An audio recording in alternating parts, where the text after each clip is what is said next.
I'm Bill McWilliam, President of Cascadero Copper, CCD on the TSX Venture Exchange. Cesium is one of the world's rarest metals with a growing industrial demand. Drilling is underway on our Tehran property in Argentina to prove up a cesium resource. Cascadero's patent-pending leach process has the potential to make Cascadero the lowest cost supplier of cesium in the world. Visit our website, cascadero.com, or phone us at 604-924-5504. You're listening to HowStreet.com radio, available online at TalkDigitalNetwork.com. Welcome to HowStreet.com radio, the online source for market opinions. Here is Jim Goddard. My guest is Danielle Park, editor of the popular blog Juggling Dynamite. She's also the president of Venable Park Investment Council Incorporated. Welcome back to the show, Danielle. Hello, Jim. A study just was released saying that the Canadian debt-to-income ratio has fallen ever slightly. Is that a good sign, or is that just an anomaly, and are we still going to be a huge nation of debtors?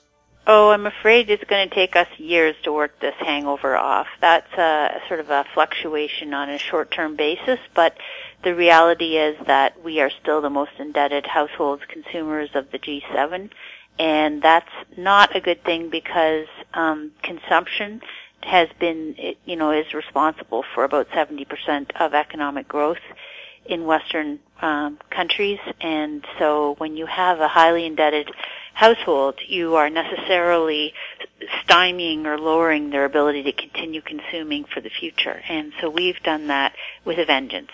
So I'm afraid it's going to take many years to get out of this hole. The Bank of Canada is making noises about perhaps raising interest rates. Is that good or bad news for consumers? So this is the dilemma you're seeing right now around the world with central banks.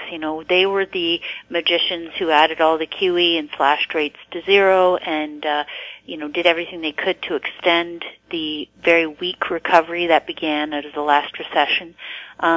The problem being that they never got the growth targets or inflation targets that they were hoping for all the reasons that we talk about. The overhang of debt, the demographics being unfavorable, people just wanting to consume less and having to pay off what they've already bought. Too high shelter costs is a huge factor because it has meant that people have a lot less funds for other spending. So all this has really led to a very lackluster recovery out of the last 2008-9 recession. And so central banks were the game in town, and they basically threw money at financial assets. And now they are saying, we have to get rates back up and we have to somehow get out of emergency measures because the economy is slowing again. And they're very worried about meeting the next recession, which, by the way, is overdue at any time, Jim, because we're in the third longest expansion, so-called, since in the history of, since 1900. We're in the third longest already. June will mark the 96th month since the recovery began in June of 2009. And so for that reason, they are having to figure out a way to, say that the coast is clear, say that it's time to raise rates. In truth, I think they went way past the point where they should have been raising rates, and that's why we have these asset bubbles and the level of indebtedness that we have, and that's why the mean reversion or the downturn coming has to be that much more severe because we elongated the expansion and the consumption on debt phase so long. So now you've got, the Fed yesterday, U.S. Federal Reserve hiking rates in the United States as, tax receipts have already been negative for the past more than a year. Corporate tax receipts are falling, demand is falling. The car purchasing cycle already peaked over a year ago.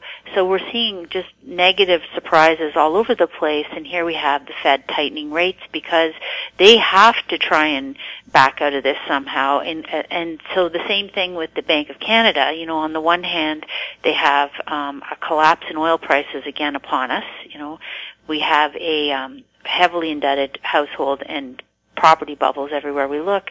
And so the government and the Bank of Canada are very stuck because they, on the one hand, they want to try and suppress further extension of credit bubbles. They know we're already into full-on dangerous territory, so they have to make noises about raising rates. They want to back out of emergency policies on the monetary side, but at the same time, they've got an economy that is without a rudder right now. We are literally dependent upon, freakish prices in housing, and the only incomes that have been rising have been those who have been paid off the transactions, whether they be financial or commissions in the realty sector. So, those are the only incomes that have gone up while prices have been just bizarrely inflated. So now we have a horrible situation. And in the same thing you found at the Bank of England this morning, Mark Carney, the head of the Bank of England over there now, they're talking about the need to raise rates. And everyone's sort of, that's watching the real economy is horrified and saying, are you guys crazy? Well, the truth is they were crazy to do what they did in the extreme measures to reinflate, asset values and to try and extend the cycle, even though they should have let much more of the downside complete so that we could have been reinvigorated and restarted into a new organic phase of growth. Now we've got all this weight and aftermath and everything holding down growth. So it's a very difficult scenario. We've been painted into a corner. Every time that the central banks have done this in the past, 11 recessions have all been preceded by central bank hiking. That's part of the story is that, so people say, well, they shouldn't hike then. They're going to create a recession. They're traumatizing financial markets. Well, that's only part of the story, because the real story is they shouldn't be as interventionist in pumping credit and forcing demand down the throats of people, well past prudent levels in the expansionary phase. And so that's why, we've got into these third bubble now. This is the third bubble since 2000. I think we're going to have a similar mean reversion or bad correction phase, which is going to take away most of these apparent asset price gains all the way back probably to where we were, in the prior cycle lows. So it's really been a mirage of sorts. Wages have flatlined. They haven't kept up. I didn't realize this until I was doing some research, but BC actually has one of the lowest average incomes in the country, and yet you, as you know, have some of the most expensive real estate. So all that means is that the average person has a harder and harder time just, putting a roof over their head, never mind any other kind of spending in the economy, and that's obviously bad for everything. Bad for, restaurants, bad for retail, bad for just basic happiness in families. Well, BC has one of the lowest minimum wages in Canada, and servers in BC, unlike anyone else, if they have the possibility of making tips, they actually get less than minimum wage. Still the case, right? That is, the problem is, as we've looked at the jobs numbers through this entire recovery, and that's again something that the central banks can, myopically look at and say, hey, we've got a very low unemployment rate in the Western world today again, so there, we've done our job. But of course, just as in the recent Canadian jobs data, it was higher than expected in terms of new positions, but they're all created in these very low paying sectors. And as a result, they're wages that are barely living wages, especially in a country with high, costs for shelter and food. Even though we have healthcare included, the basic essentials of living in Canada today are quite expensive, and it's very difficult to get by on, minimum wage jobs or even waiting jobs, even if you are receiving tips. It's not the kind of jobs that we traditionally saw, whether they be in professions, manufacturing in the past, where you had, 10 to 1 income for what you can currently earn in service sector positions in, retail, restaurants, and tourism. So it's really been the Achilles heel to this entire narrative that we've recovered from the Great Recession. Another example is if you look at I put a story on this week on the blog about Calgary because, as you know, Calgary is at the leading edge of the Canadian economy. It was in the boom, and it is at the leading edge of the oil collapse as we went up and now coming back down. And of course, it takes some time for that to impact the broader economy, but it certainly has filtered through now since the oil peaked again, in late 2014 and has been declining since. Finally, you're seeing that, rental vacancy rates in Calgary, which were zero into, just 3 years ago, have gone above 30%. And in the process, lease rates for properties that were, have dropped by 75% since 2013. But the operating costs really have not. So this goes back to you've got tax rates that have, increased with property values over the years, and utility costs which have been, relatively high, maintenance, all that, very expensive, but rates of rentals are now being crushed. And so it's obviously very bad for developers, for the REITs, for the management companies, and it doesn't bring those, high-paid workers into the downtown core, so they're not patronizing the shops and restaurants. So it really is a very negative impact across the board. And not only that, we have this massive overhang of excess capacity and space. So there's something like 14 million square feet of excess space estimated currently that's vacant right now in downtown Calgary, and there's still more buildings in the works, right? So this is the horror of this, this investment cycle in real estate. It's very long. They plan things, and 10 years later they're finally finishing the building. So here they have, another almost 2.5 million square feet of space coming online in downtown Calgary in the next year and a half, just as they've already got, millions of empty space.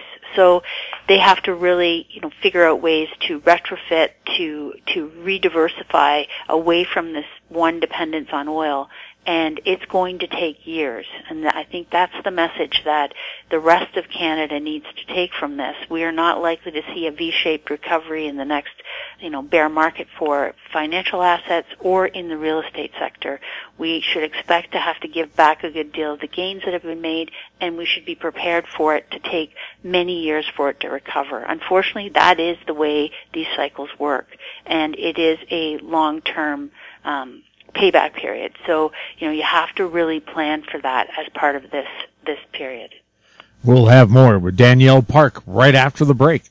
GEM International is a new diamond explorer in the richest diamond-producing country in Africa, located next to the fourth largest producing diamond mine in the world. International Spotlight is on an 1109-carat diamond, recently discovered in Africa by a fellow Canadian junior, with a proven operator and finance team. GEM International trades on the TSX Venture Exchange, symbol GI. Visit us at gemdiamondmining.com.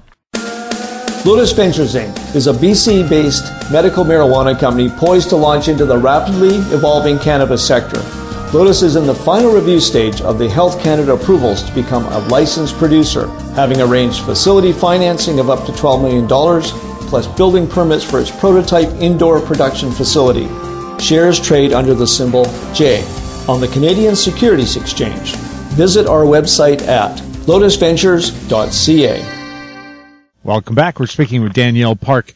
We talk about government policy and interest rates, but wasn't the whole idea of low interest rates to get businesses to borrow money at a very low rate and expand their businesses, but instead they just went and bought back their own shares?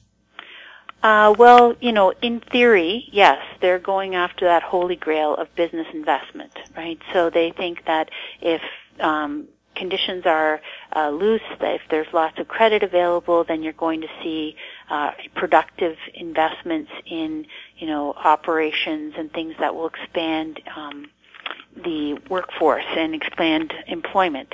Unfortunately, that isn't what's happened because, as I say, you have to step back a little bit. What we've really seen in the last 15 years has been the largest credit bubble ever in the history of humanity. And so what happened was, because of all the securitization of loans that went on, and is back with a vengeance, by the way, Jim, there is the cycle has gone on long enough that all the same old playbook has come back full circle.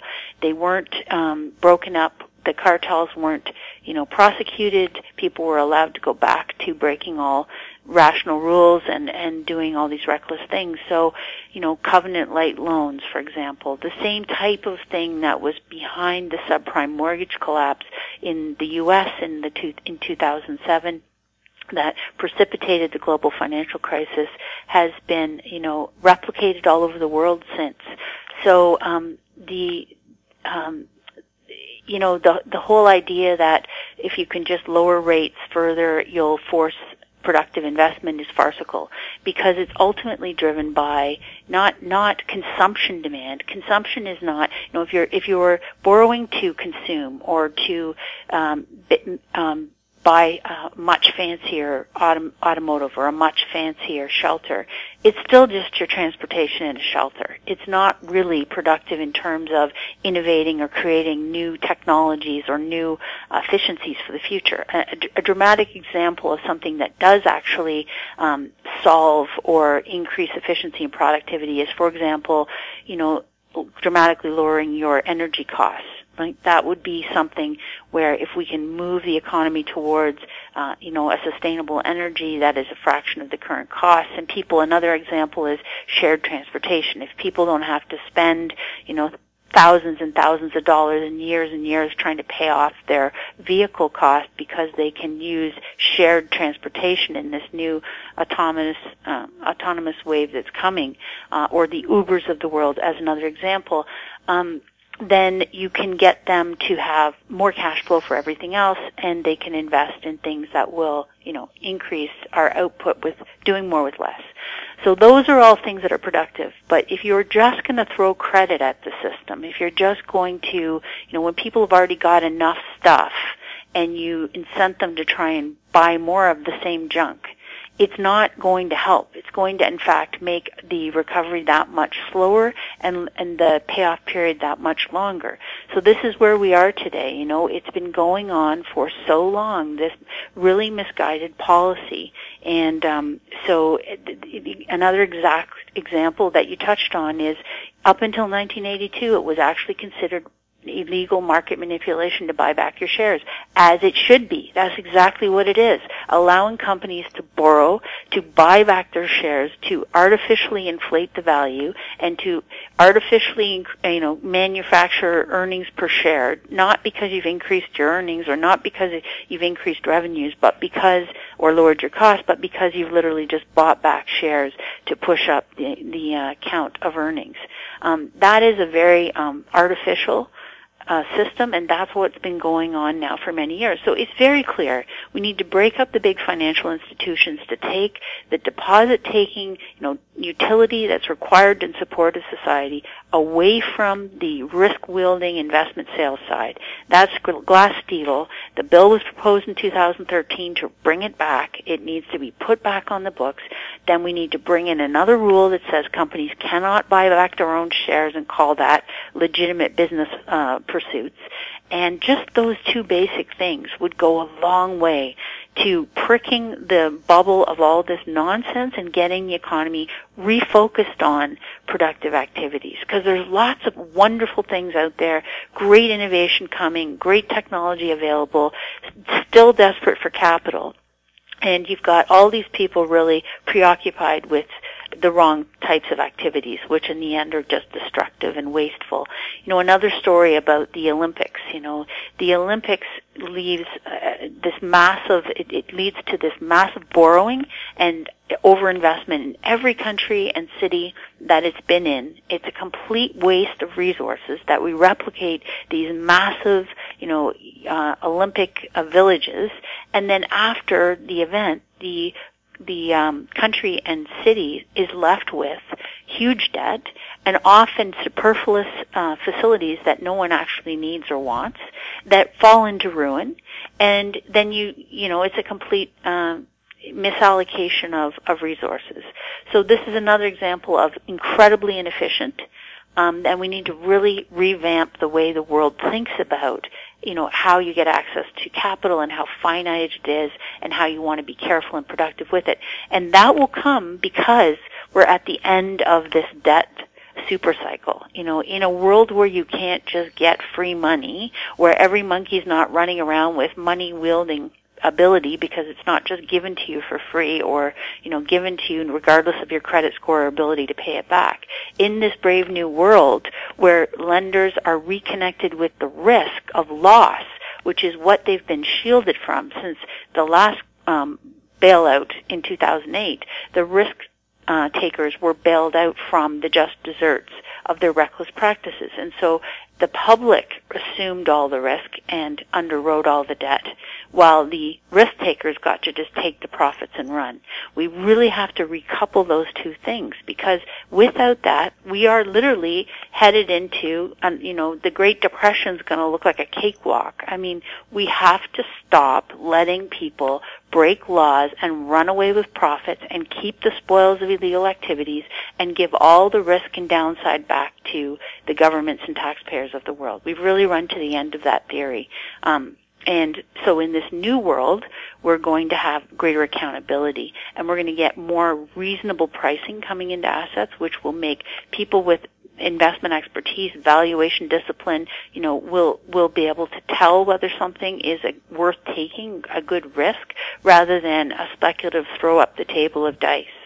And that's what we really need to get back to, because then we're going to get a much more efficient economy. We're going to get people being able to live within their means and still afford a decent standard of living, and there'll be so much less waste. We'll have more with Danielle Park right after this. I'm Brian Fowler, president of Blind Creek Resources Limited, listed on the TSX Venture Exchange, ticker symbol BCK. Blind Creek is focused in the Yukon, Northwest Territories, and British Columbia. The company's key property is the Blend Project, one of the largest undeveloped lead zinc silver deposits in Western Canada, plus plans to advance the recently acquired, fully permitted historic Engineer gold mine in the Atlan district of northwestern BC. Check us out at blindcreekresources.com. Keep informed. Receive our weekly recap of thought-provoking articles, podcasts, and radio delivered to your inbox for free. Sign up for the HowStreet.com weekly recap on our homepage, HowStreet.com. Welcome back. We're speaking with Danielle Park. Danielle, we drive by huge acreages covered with cars for sale, big car dealerships giving you big bargains. Are we going to see the end of big car dealerships once we start getting self-driving cars, because you won't have to have one sitting in a parking lot? It can go off and pick up people and do other things. Oh yes, so this is another product of the consumer credit bubble. We bailed out the dinosaur-like manufacturers in 2008. That's the last time that was done. The GMs of the world, Ford, all who had avoided the obvious utility and efficiency of EV vehicles, who rounded up under Bob Lutz's GM. They rounded up the EV1 in 2001, 2, and crushed them all, even though they were obviously the way of the future and the car that everyone was going to want. And they went back to pumping out these gas-guzzling, artifacts of a era gone by. And so now they, because they were able to get rescued by the government and taxpayers, because they were able to continue with this antiquated, destructive model, they've pumped out all this product, which is now, superfluous beyond belief, not just because you have an aging population who needs fewer cars, and not just because you have people indebted who, are now on 8 and 9 year loans who can't buy new cars for some time because they have to continue to pay off the one they have, but also because of the Ubers of the world, right? Because of the Teslas of the world and the Googles who are making this driverless technology a reality. So, shared autonomous vehicles are the future. And now we have these dinosaur companies who are poorly led, who dramatically, overcompensated executives for terrible leadership, who bought back their own shares to keep the game going a while longer. Like all this fake destructive activity that unduly enriched certain people who were actually terrible leaders and produced the wrong product for the wrong time. And it's now sitting around, literally excess inventory everywhere you look, and they're still pumping it out, and it's still piling up. So next thing you know, we will be asked, you can bet your money on it, that when the next recession gets underway and when the asset bubble bursts for the third time in the last 20 years, we are going to be requested to bail out these companies again because they have managed so poorly. And we're going to have to make a decision. You know, there is so many jobs available and coming in this new technology space, but are these old antiquated companies going to be able to transition? They're talking about it now. Embarrassed by Tesla, they have now, announced a bunch of electric cars they plan to roll out. But they're doing that perfectly at the wrong time in other words, they should have been doing that all along. And now they're, pumping out even more superfluous product on in countries that can't consume what they have. So we're going to have to see recycling of these vehicles, crushing them up. This will be like what they did to the EV1, they'll be doing to the ICE engines, right? They'll be having to go around, collect up these vehicles, crush them up, and recycle them into other products. Danielle, thank you so much for chatting with us. Hey, thank you, Jim. My guest has been Danielle Park, editor of the popular blog Juggling Dynamite. You're listening to HowStreet.com radio. Find us on Twitter at TalkDigitalNet. On YouTube, we're Talk Digital Network. Questions for our guests and for the show can be sent to info@HowStreet.com. I'm Jim Goddard. Thanks for listening. Comments made on HowStreet.com radio are an expression of opinion only and should not be construed in any matter whatsoever as recommendations to buy or sell any financial instrument at any time. Available online at TalkDigitalNetwork.com. HowStreet.com radio is a production of HowStreet Media Incorporated.